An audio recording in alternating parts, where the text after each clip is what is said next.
All right, greetings everyone.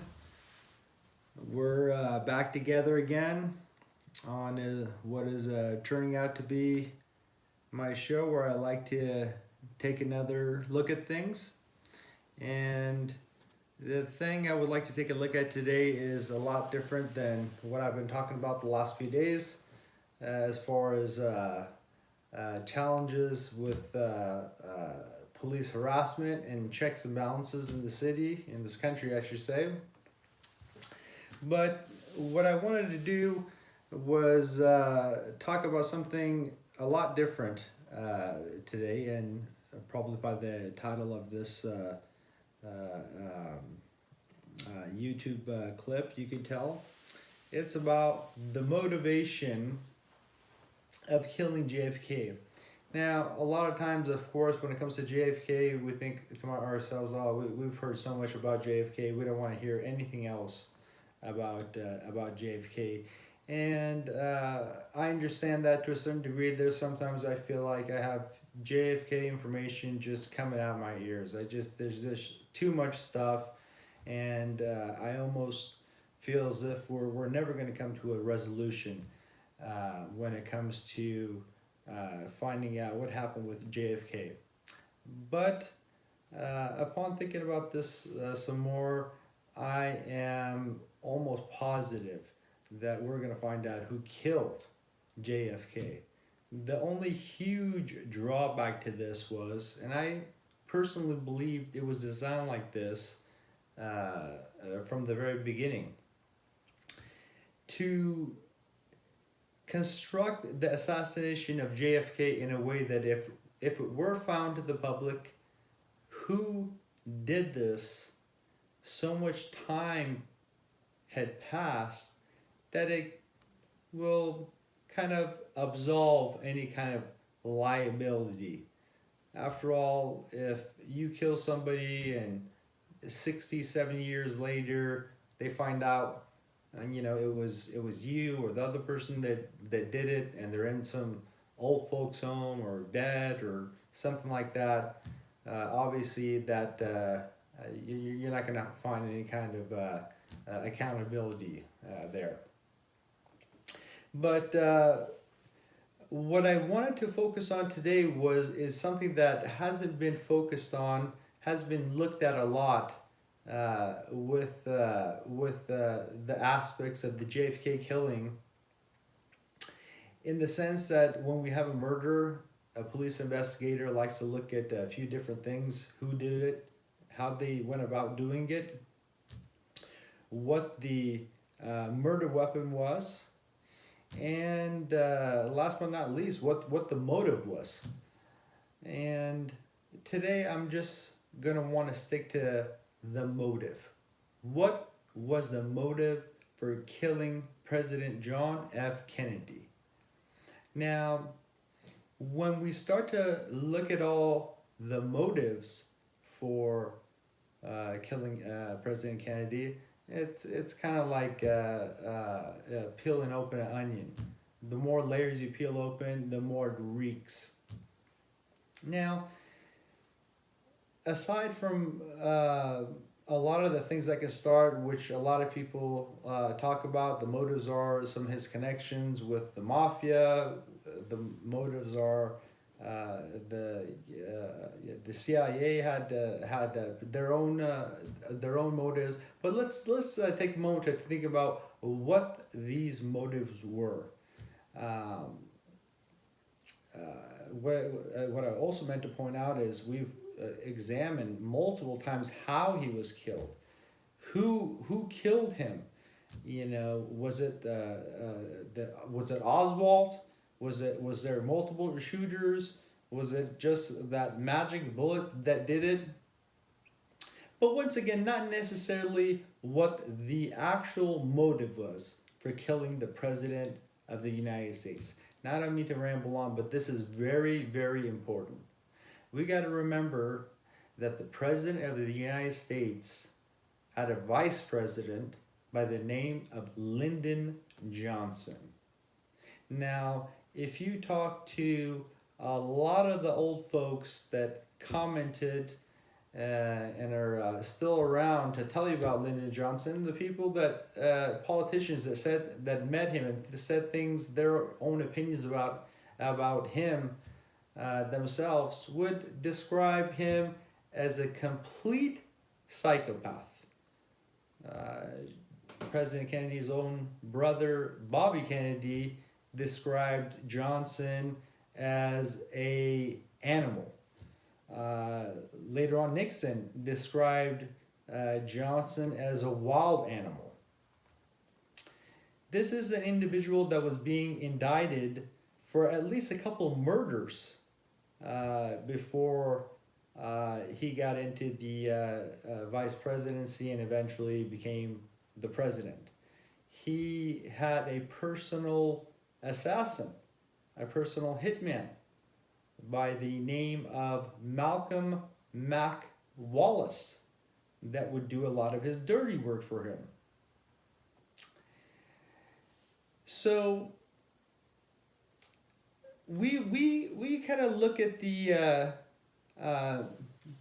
mental behavioral forensics of this person, if you will, the fact that he had done all these things, and the fact that he left a very powerful position in the United States government to become a smaller, to have a smaller position as possible vice president. As a matter of fact, they asked him, Mr. Johnson, why would you want to do this? Why would you want to step down from your current position and become vice president? And his answer was, the way that things are going with Kennedy, there's a 1 in 4 chance that he's going to be assassinated. So he was betting on that. We got to keep in consideration Lyndon Johnson's time was limited. He was looking at life behind bars. I mean, this guy was in huge trouble, and he knew that how much the people around him really were starting to despise him, how President Kennedy's own brother, Bobby Kennedy, had spoke with John F. Kennedy about never letting this guy become president. So so the odds were heavily stacked up against Lyndon Johnson. Now, if there's anything that I forgot about Lyndon Johnson, and I'm sure there is, I'd like to jump back and talk about Lyndon Johnson, and I don't mean to get too scatterbrained on you guys, but we definitely do have a limited time for this video. So let's talk about another possible motive for wanting to kill President Kennedy. Well, let's look at the fact that he was against the Vietnam War. Just like some people were against the war in the Middle East some years back, that it's a civil war. It has absolutely nothing to do with us, which wound up being the case. And of course, now back to Lyndon Johnson, the kind of person he was, if I can quickly jump back to him, he staged that whole false flag operation about the U.S. Navy ships being attacked by the North Vietnamese in the Gulf of Tonkin, which later was found to be a complete lie. And when the U.S. government admitted to this being a completely made-up story, and when Lyndon Johnson was asked, hey, you know, if there was no Viet Cong or no North Vietnamese shooting at our Navy vessels, what were our guys shooting back at? You know, Lyndon Johnson's response was something like, heck, I don't know what my Navy was shooting their missiles at. Maybe they were trying to hit whales in the water or something like that. So, you know, that kind of answer brings a smile to my face when you're talking about a serious war and a president that's making light of false flags that he's pulling off like that. That shows somebody with no kind of morals, no kinds of real conscience. When he's been caught red-handed, he comes back with a glib, lame answer like that. So back to I love sticking to Lyndon Johnson sometimes. He's quite the individual, quite the president. But let's talk about some of the other reasons why some of the uppers, I would like to say, would like to kill President Kennedy. He was against the Vietnam War. Like I said, he thought that our guys shouldn't be down there dying for something that the Vietnamese should be taking care of themselves. He wanted to, as a matter of fact, believe it or not, Operation Northwoods, which you guys could look up, it's on YouTube and on the internet in general. Operation Northwoods basically consisted of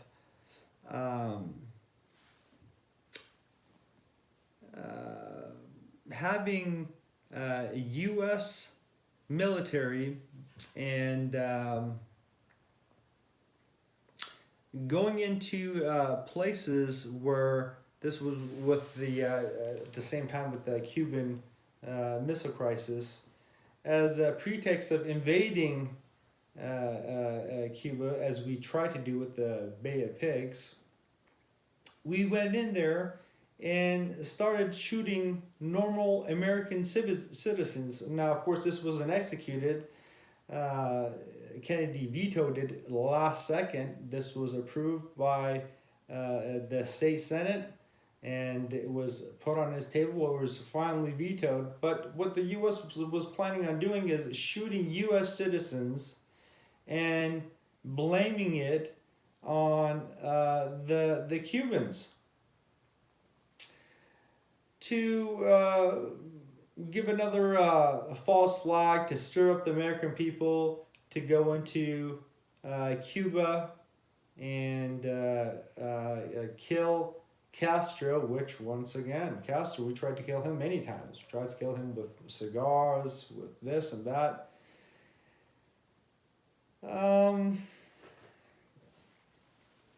So Operation Northwoods never made it.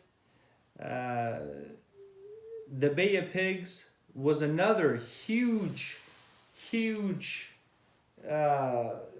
reason that a lot of the people wanted to go after Kennedy. They hated Kennedy's guts because Kennedy really hesitantly went into the Bay of Pigs and did not want to support the Bay of Pigs any further with more air support.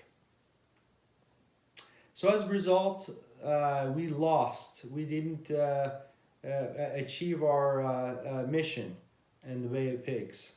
And a lot of people blamed Kennedy for the Bay of Pigs, or for the failure of the Bay of Pigs.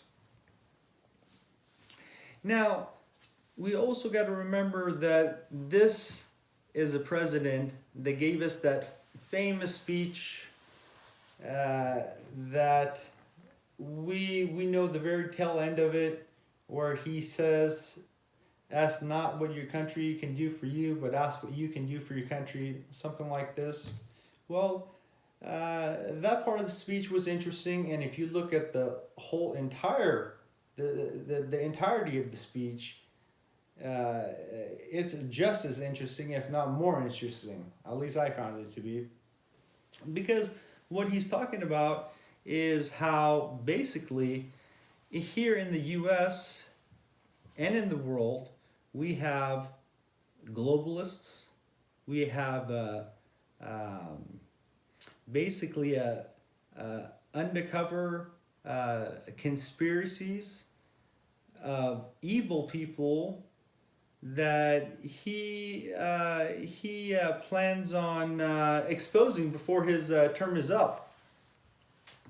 Now he refers to these people as people who want to ultimately enslave us, take away our freedoms little by little until they completely enslave us.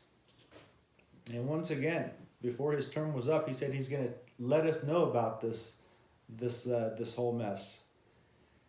Think about what kind of a statement that is from a president. I mean, you would expect that kind of thing coming out of Alex Jones's mouth. Not to say that I'm discrediting Alex Jones one bit. After all, what we're saying right now is the parallels between Alex Jones and what Kennedy told us many years ago. So he included the people that he wanted to get rid of as being the CIA. As a matter of fact, he says something like he's gonna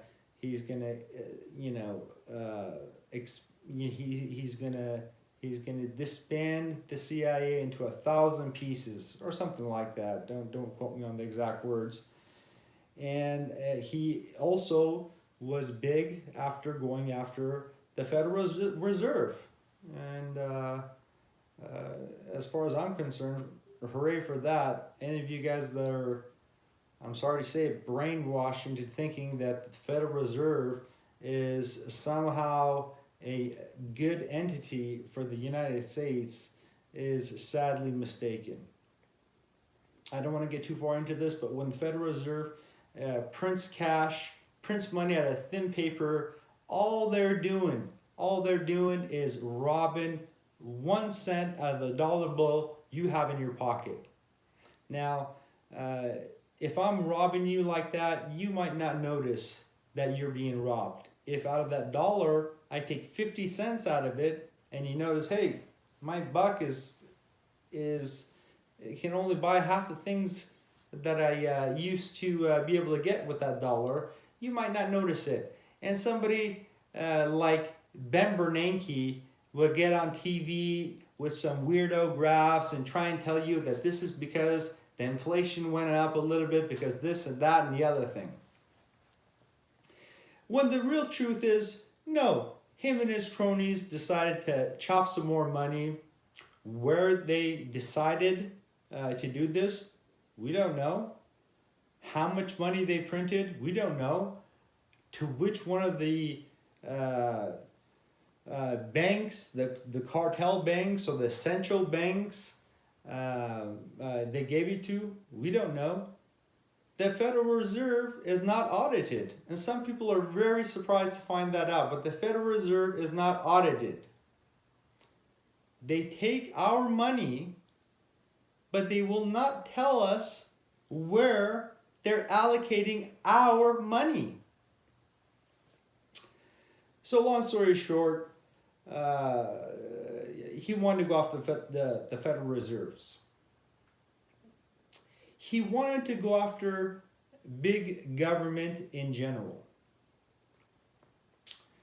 So when you think about all these things,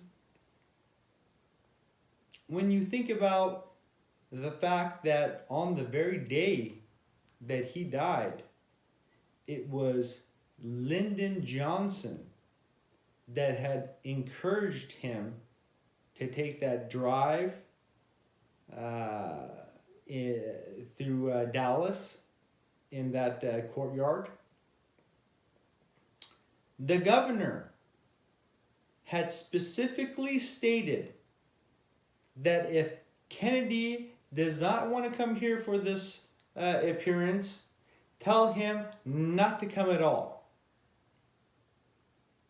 Now, we all know how things work, or at least we know the general ways that things work in politics and with presidents and with governors and mayors and senators and whatnot.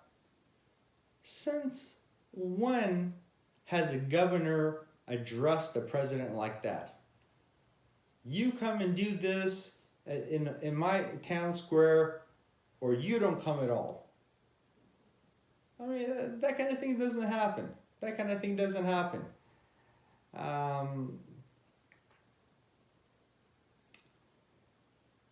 So, was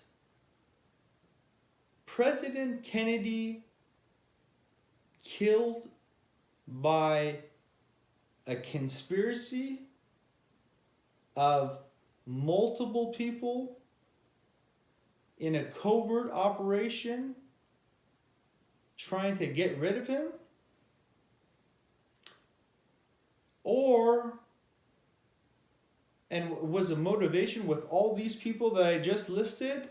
Or are we to believe that Oswald's motivation was the strongest? He was in the 6th floor of that Texas school library depository thing, whatever it was. He was on the 6th floor and he shot the president with that famous magic bullet that's in the Warren Commission that once again Lyndon Johnson put together. And he wound up killing Kennedy with that bullet going through a few of his bones. I believe going through Connolly. And of course, being called the magic bullet because it did all these kinds of weird things, changed directions 3 different times, and wound up on Connolly's gurney. How suspicious is it? Just happened to conveniently wind up on his gurney in almost pristine condition. Now, I've heard people say that, you know,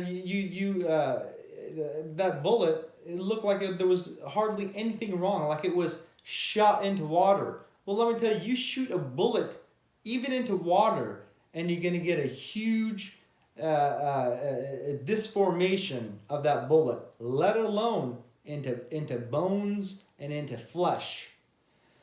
So that bullet, I mean, it looks like it was you know, shot into 1,000 cotton candy balls or something like that. I mean, the thing looked absolutely pristine. So, long story short, do I believe that the motive once again was within all of these organizations and people that I pointed out, or is it more reasonable to assume that it was the aggressive or crazy actions of one lone nut by the name of Oswald? Thank you very much for listening. I love you all, and I hope you guys all have a nice day. Thank you. My name is Cyrus.